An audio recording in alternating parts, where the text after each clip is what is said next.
Noong nakaraan, tuluyan na ngang nagpadala ng 10,000 itong si Patricia bilang tulong sa pangailangan itong si Cyrus, lalo na sa kanyang pag-aaral. Ngunit inilihim ito ni Maribel at Ariel ang lahat tungkol sa pagpadala ng pera ni Patricia. Sa halip ay kumain ng pamilya sa labas at gumastos ng malaki. Pagka-uwi nila sa bahay, nakita nilang nakatulog itong si Cyrus sa may gilid ng bahay. Kaya naman ginising ito at binigyan ng kaunting pagkain. Maraming salamat tita, at may dala kayong pagkain para sa akin. Walang anuman yan, Cyrus. Basta pagkatapos mong kumain ha, hugasan mo ang mga plato. Sige po tita. Wala talagang kamuwang-muwang itong si Cyrus at ang kanyang ina sa pinagagawa ni Maribel. Ganon palagi ang routine ni Cyrus araw-araw, palaging nalalakad papasok at pauwi mula sa eskwelahan. Hanggang dumating ang isang araw na nagkasakit itong si Cyrus dahil sa napabayaan ito ni Maribel. Kaya naman ito ang naging dahilan kung bakit ito ay panayliban sa klase. Melton, nasaan si Cyrus? Ilang araw na siyang hindi pumapasok. Ay, Teacher Clara, nasa bahay po si Cyrus at ayaw niya pong pumasok eh. Bakit naman daw? Hindi ko po alam, ma'am, kung anong dahilan niya. Nasa trabaho itong si Ariel, samantalang lagi namang nagsugal itong si Maribel sa kanilang kapitbahay. Kaya naman si Cyrus lamang ang naiwan kahit may sakit ito. Palagi pa rin siyang inutusan ng ginang na gawaing bahay. Samantalang siya naman ay nilulustay nito ang perang pinadala nitong si Patricia. Dahil hindi na kaya ni Cyrus, nagpa siya itong lumabas ng bahay at humingi ng tulong sa ibang tao. Nababasakali itong may tumulong sa kanya. Isa sa naging dahilan kung bakit siya nagkakasakit dahil sa hindi sapat na pagkain ang binibigay nila dito. Araw-araw na lakad, papasok at pauwi sa bahay mula sa paaralan. Sa paglalakad ni Cyrus sa may bangketa, hindi niya na mapigilan pa ang kanyang sarili. Bigla itong nahilo at tuluyang nahimatay sa gilid ng bangketa. Mabuti na lang at sa isang oras na iyon, may isang matandang babae ang nakakotse na dumaan sa bangketang iyon at nakita itong si Cyrus na tila wala ng malay. Kaya naman tumawag ito ng ambulansya para madalian at madala ang bata sa ospital. Doc, kumusta naman ang bata? Ano na ang lagay niya? Mrs. Sarmiento, mabuti na lang at agad niyo siyang isinugod dito sa ospital. Sobrang taas ng kanyang lagnat at mahinang kanyang katawan. Kulang siya sa mga vitamins. Apo niyo ba ang batang ito, Mrs. Sarmiento? Hindi, Doc. Nakita ko lang siya kanina sa may kalsada na walang malay kaya agad ko siyang dinadala dito. Napaka-responsable talaga magulang ng batang ito. Sa palagay niyo ba, Doc, hahanapin kaya siya ng kanyang mga magulang? Dahil napansin kong mukhang walang nag-aaruga sa kanya. Sobrang dumi niya at dugyot pa. Mrs. Sarmiento, hindi rin natin alam kung anong totoo talaga. Kung saan taga-saan ang batang ito. Baka nakatakas mula sa mga masamang tao. Malaman naman natin kapag may maghanap sa kanya. Okay, Doc. Paano kung sa bahay ko muna siya patuloyin? Kakusapin ko siya kapag nagising na. Magandang ideya yan, Mrs. Sarmiento.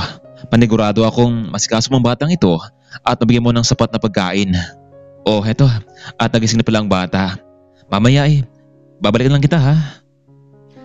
Sige, Doc. Maraming salamat. Nasaan ako? Sino po kayo? Iho, ako nga pala si Melchora. Nakita kita kanina na nakahiga sa kalsada at mataas ang lagnat mo. Nasaan ba ang mga magulang mo, Iho? Huwag kang mag-alala dahil ihahati din kita sa inyo sa oras na maging okay ka na. Salamat po sa pagtulong niyo sa akin, ma'am. Ang totoo, wala pong nanay ko Iniwan lang ako sa kapitbahay namin pero hindi ko po alam kung kailan po siya babalik. At medyo sakit kasi ng tiyan ko ngayon, ma'am. Hindi kasi ako napakain nila Ang sabi ni nanay na babalikan niya ako pero hindi naman. Ganun ba? Kaya pala nagkasakit ka dahil sa kulang ang pagkain mo. Ma'am, pwede po bang huwag niyo muna akong iuwi sa kanila? Maawa na po kayo. Kahit magtrabaho ko sa inyo, bigyan ako ng sapat na pagkain.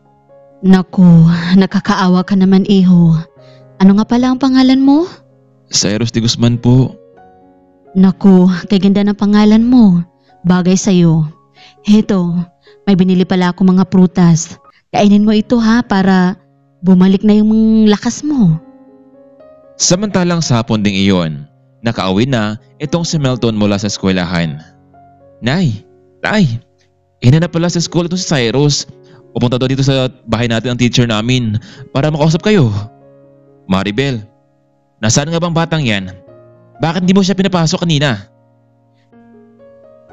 Hay nako Arnel, masama ang pakiramdam niya. Kaya hayon, matapos kong pinaglinis, nasa kanyang kwarto, nagmumukmuk. Ni hindi pa nga niya kinain yung iniwan nating ulam sa kanya. Puntahan mo sa kwarto, pagsabihan mo. Kailangan niya pumasok bukas. Paano kung malaman ito ni Patricia? Baka ano pang sabihin nun sa atin at malaki pa naman pera yung pinapadala sa atin. Arnel, hindi naman niya malalaman iyan. Sasabihin lang natin na maayos naman ang kalagayan ni Cyrus. Ganun lang. Bisitahin mo na sa kwarto, baka kung ano pa ang nangyari sa kanya doon. Nagtungo nga itong si Maribel sa kwarto ni Cyrus, ngunit wala doon ang bata. Arnel! Wala dito si Cyrus! Pero nandito naman ang bag niya. Ano? Wala siya? Ibig sabihin lumabas ang batang yon na hindi mo alam? Ha? Nanong kasi ako sa kapitbahay natin eh. Pero alam kong nandito lang siya sa loob. Anong gagawin natin ngayon? At saan natin siya hanapin? Alam mo, natuto siyang umalis, matuto rin siyang bumalik dito sa bahay. Bahala siya sa buhay niya. Ang mahalaga, hindi maputol ang pagpapadala ng pera itong si Patricia sa atin. Sa mga oras na ayon ay hinanap talaga ni Maribel ang bata sa kanilang mga kapitbahay. Baka nagala lamang ito pero hindi niya ito nakita. Maribel, yung anak ba ni Patricia ang hinahanap mo? Nakita ko kanina. Papuntang labasan, parang matutumba na ito habang naglalakad. Inalagaan niyo ba talaga ang anak ni Patricia? Baka naman pera lang habol niyo ha? Pero yung bata, wala kayong pakialam. Hoy, Aling Marta, wala na kayong pakialam doon.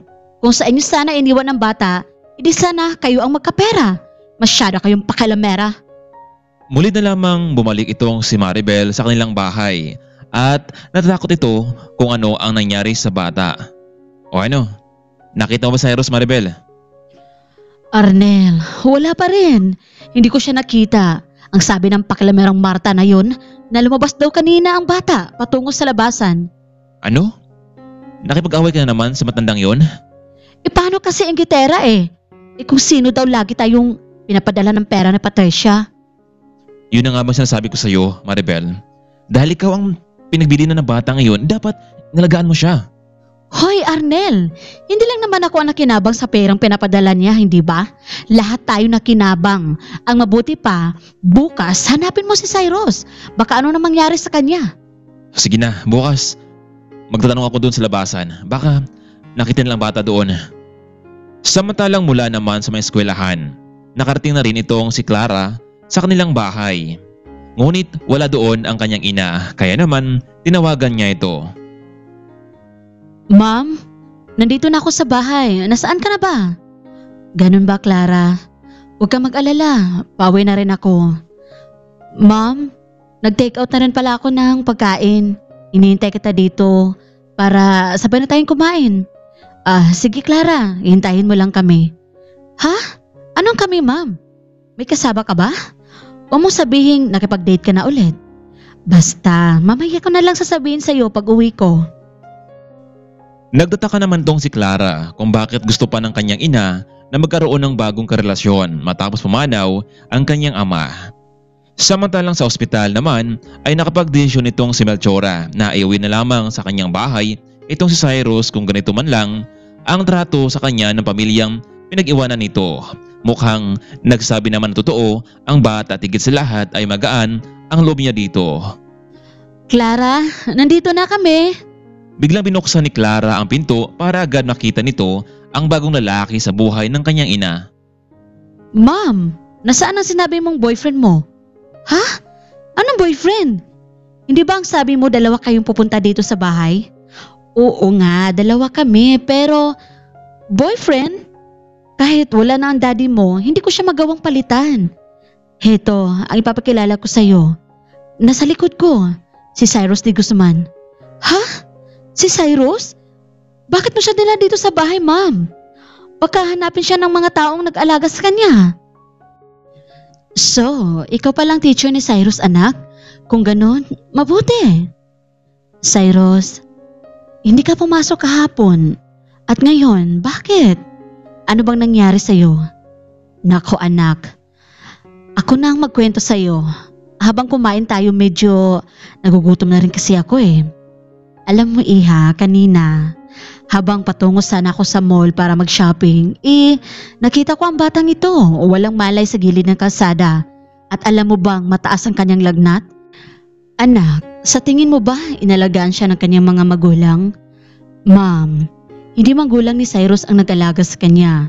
Binili lang ito sa kanyang kapitbahay dahil umalis ito para magtrabaho sa ibang bansa. Nako, Clara, hindi pala responsable ang mga taong iyon. Paano kung hindi ko nakita si Cyrus kanina? Baka kung napaano na siya. Baka naman pera lang habol nila. At itong si Cyrus naman, pinabayaan nila. Gusto kong ako na ang magaruga sa batang ito habang wala pa ang kanyang ina. Ma'am, sigurado ka ba? Hindi naman tayo ang pinagawanan ni Cyrus. Pero kung gusto mong tumulong sa kanya, pwede naman. Clara, ayaw mo bang magiging maayos ang buhay ni Cyrus at nakakasigurado tayo na ligtas siya sa lahat ng oras? Papayag kaya itong si Clara sa kanila manirahan itong si Cyrus? Ano kaya ang magiging reaksyon ni Patricia kung sakaling mabalitaan ito na nawawala ang kanyang anak? Kaya mga kaibigan, huwag nating kaligtaan ang mas tumitindi pang eksena sa ating part 3. Abangan